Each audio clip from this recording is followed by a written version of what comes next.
Welcome back, people. Tomorrow night, watch Bobby Rivers with the man who made the Buddy Holly story a big hit, actor Gary Busey. We'll talk about his roughest music gigs. We'll also have rare footage of Jim Morrison, the late great Jim Morrison of The Doors, so that's tomorrow night. Now, last night, Kenny Loggins was in here talking about sitting behind my guest tonight during an Oscar telecast while they both watched their songs lose that coveted Academy Award. Tonight, Phil Collins is my guest. How are you? You still holding up there pretty well? You just keep pulling things out of the bag. Well, you know, do a little homework. That was, but last night, Kenny was so funny telling that story. I know. You know, I remember watching the telecast that year, and I was pulling for your song. And I was watching Anne Ryan. You didn't tell Kenny Loggins. No, I didn't. And I was watching Anne Ryan King perform it, and I thought she was putting extra words into the number. Yeah. Well, she could have taken them all out, as far as I'm concerned. It was a shame. Actually, the whole thing got blown out of proportion. I asked if I could sing the song because I was actually going to be there. I mean, I only get one crack at the whip with an Oscar nomination. So I thought, I'll be there. And as I'm going to be there, why not perform? The guy that wrote it and sang it, I'm going to be there. Anyway, they said, no, that's okay, we don't need you. We've got Anne Rankin doing it. So I said, okay, yeah. Anyway, then the record company picked up on it, and then there was a big kerfuffle with Gregory Peck and Larry Gelbart against the record company saying it's not music promotion, it's a film industry thing, which is quite true. But when I got there, all the ushers that were seating people said, Phil, nothing to do with us. Nothing to do with us. And after the end of it, I was sitting there thinking, what have they done to my song, you know? Because it was, I mean, she might be a great dancer, but it just wasn't very good. And I sat there, and people in the break come out to me and sort of pat me on the shoulder and said, sorry about that, man. Sorry about that. Yeah, all the ushers were saying, nothing to do with us, boy, nothing to do with us. I think a lot of people in our audience felt like saying that to you. It was, you know, water under the bridge. I mean, I came in for a lot of flack afterwards from Gelbart saying I was a bad loser. I mean, I was happy to be there. I was one of 4 nominations. I mean, I know that, of course, it's nice to win, but it's nice to, you know, just being there was great. Yeah. But there was so much kerfuffle about it that it seemed to sort of look like I was a bit of a sore loser, which wasn't really the case, actually. Now here you've got an Oscar nomination for Best Song, and now you're eligible to be nominated for Best Actor for your performance in Buster. And you're playing a real-life character. Buster was involved in a train robbery, took a lot of money in the mid-'60s. This was in Great Britain. It was a crook. It was a big, big event in England. I remember reading about that one. In fact, I saw a film the other day, which actually on the radio, it mentions it, today in England, 1963, and I forgot what film it was, but it was something like Flamingo Kid, I think it was. Yeah. And so it actually did reach here, but it was a huge thing in England, and it was one of the major events of the 60s, along with Kennedy, along with the Profumo scandal, yeah, and the Beatles. Yeah. And in Buster, the film really focuses on his marriage. Yeah. They pull off the heist. Buster, his wife, and child move to Mexico. Right, on the run, basically. On the run. It's a family band on the run, but they're not really free. No, I mean, Buster and Bruce Reynolds, the 2 main men behind the robbery, really, they were both on the run. They captured everybody else, and the longer these guys stayed on free, the more the public got behind them. Because really, they thought, well, good luck. The other guys have got 30 years in jail for just robbing a train, which was extraordinary sentences, and so the public were behind them. And they went to Mexico, and of course June and Buster had never been outside London, let alone England, because in those days, in '63, people didn't travel, 65 didn't travel. You know, the rich people went to rent abroad, but the poor people just went to the coast. They went paddling in the ocean. But so they were suddenly thrust in a place like Mexico with foreign language, foreign food. People didn't eat garlic in England, you know. Suddenly you had spicy food.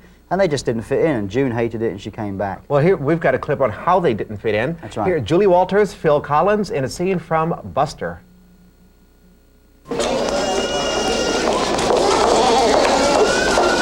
Jesus Christ.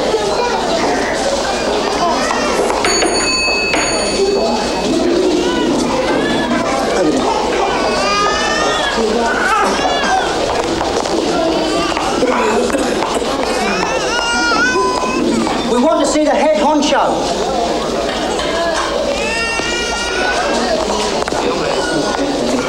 Look, I've got a sick child here. Hey, are you listening? He's busy. Leave off, Gene. Look, stupido, this little girl is ill. Senor, all these people are also ill. You must wait. Wait? How can we wait? Feel her, she's wet through. She could be dead before you get to her. Listen to her, just listen to her. You are not in England now. You must wait your turn. Buster, for God's sake. Give me Vicky and get out of here. Just go away. Don't be stupid, Jean. I'm not being stupid, Buster. We should never have brought you to this godforsaken place. Bad enough having her ill in this filthy hole without you upsetting the doctor as well. Oh, Martin, that'd have been all my bleeding fault.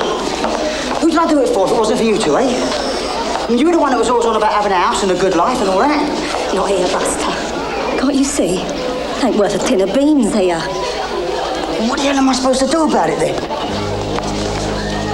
Go back to the villa, Buster. There ain't nothing you can do for us here. Look, she's my daughter, is she? Well, I ain't leaving.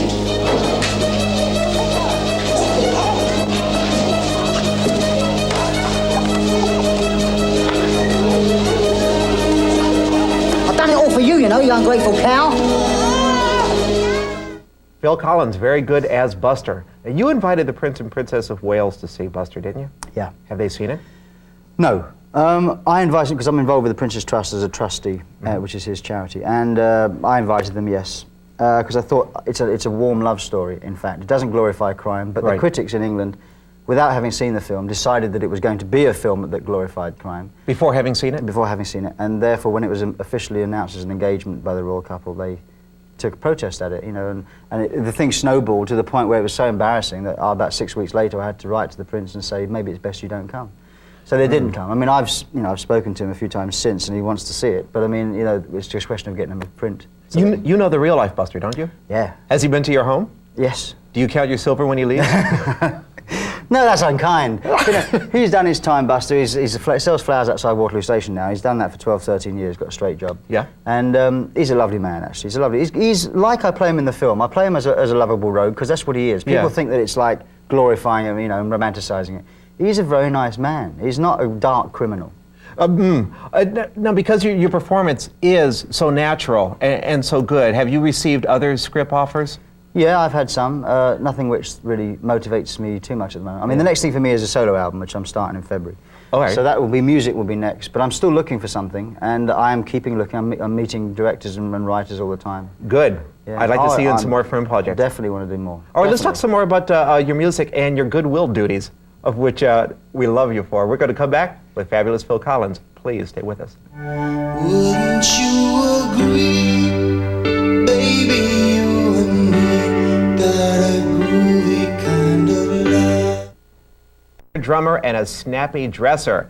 Give me just one more night of Phil Collins tune that is great to play on a romantic encounter. And when you're on such an encounter, in his own way, Phil could help you dress for the occasion. I was in London a year ago this month, and because of you, I purchased these. So how has it been? No, I was watching them, folks. There is a series of very funny condom commercials in Great Britain for this product called Mates, and in one of them you hear the voice of Phil Collins. Yeah. Now, how did that Well, come Richard about? Branson, who runs Virgin Records, Virgin Airlines, Virgin everything, he Sells condoms. yes, Yeah. he basically is. I mean, we knew him when he was a budding businessman, just owned a record company, really owned a few record shops, and then he's since become one of Britain's most successful businessmen. He got behind an AIDS campaign, Yeah.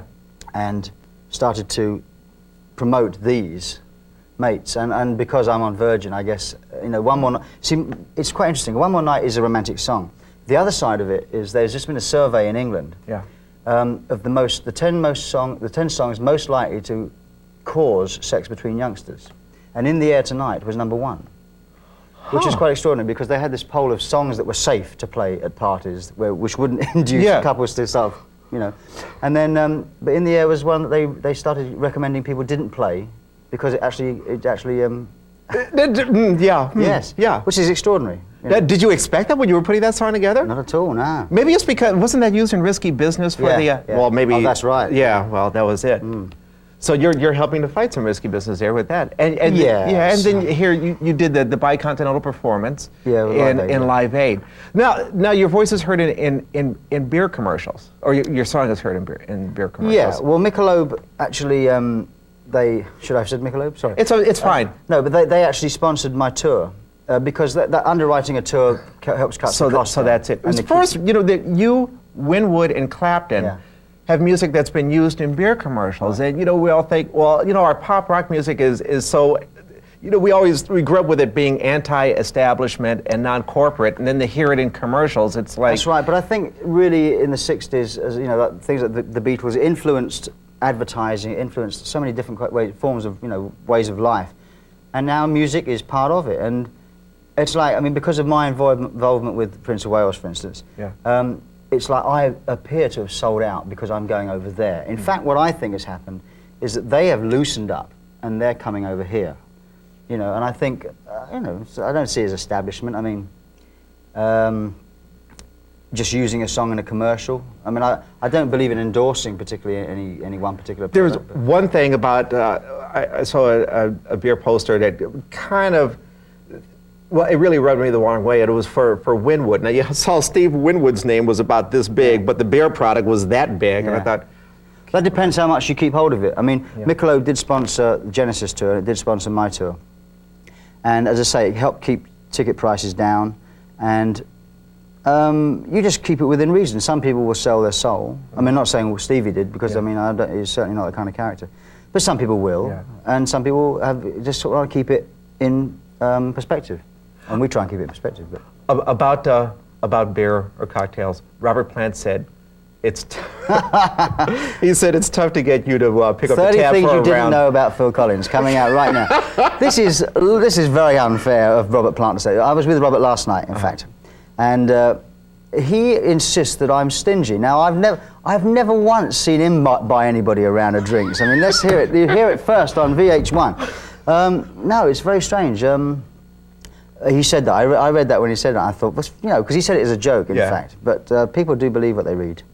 So will you buy me one after the show? Looks like I have to now, doesn't it? Yeah, you will. No, you're going to. What are you going to do? A bit short. Yeah. The old I left my wallet, my other pants trick. When are you going into the studio again? February. February? Yeah. Any chance that maybe Aretha Franklin will do a cut with you? Well, she's just about to do a special, and she was asked, apparently. I got a message. She was asked who she wanted on the special, and I was one of them, Ray Charles was the other. Are you going to do it? And I can't do it. Because I can't do it. But at least it means that we're close to working together, because I've always wanted to work with her. Yeah. Producing, about singing a duet, I'd be in awe of that, because she's got a wonderful voice. But I would like to produce her. And I think maybe we're not far away from that, maybe in the distant future. Good. Is there going to be anybody making a guest appearance on this album? I have no plans at the moment, but I'm going to be using lots of different people. Sting sang on the last one, and that was a good combination of voices. So there's always, because they're mates, these people, so they end up turning up on different things. Are you a workaholic? I enjoy work. Do vacations make you nervous? No, I like my vacations now. I didn't have vacations ever until about 6 years ago.